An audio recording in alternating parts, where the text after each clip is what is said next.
ఎంత కష్టపడుతున్నా ఫెయిల్యూరే వస్తుందా?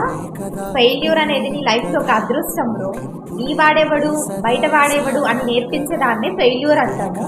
ప్రతిసారి నువ్వు సక్సెస్ అయ్యేవాడిని హెడ్లైన్స్ లో మాత్రమే చూస్తావు. అదే నువ్వు ప్రతిసారి ఫెయిల్యూర్ అయి సక్సెస్ అయిన వాడిని చరిత్రలోనే నిలిచిపోతాడు.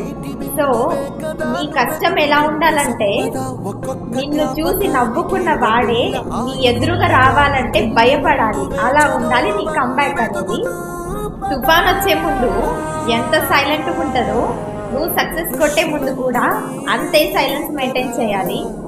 కష్టపడి సక్సెస్ అవ్వాలనుకున్న వాడి దగ్గర ఎవ్వడి చేతులు ఉండవు, ఎవ్వడి హెల్పింగ్ నేచర్ ఉండదు. అదే ఒక చెడిపోవాలనుకున్న వాడి దగ్గర 100 చేతులు కలుస్తాయి. కష్టం అనేది ఎప్పుడు ఊరికే పోదు. ఒక్కసారి కష్టపడి చూడు, తర్వాత నీ సక్సెస్ ఎలా ఉంటుందంటే, నిన్ను చూసి నవ్వుకున్న వాడు, నిన్ను చూసి నాశనం చేయాలనుకున్న వాడు, నిన్ను చూసి వెక్కరించిన వాడు నీ అపాయింట్మెంట్ కోసం నీ ఆఫీస్ బయట వెయిట్ చేయాల్సిన డేస్ అనేవి సక్సెస్ తీసుకొస్తుంది.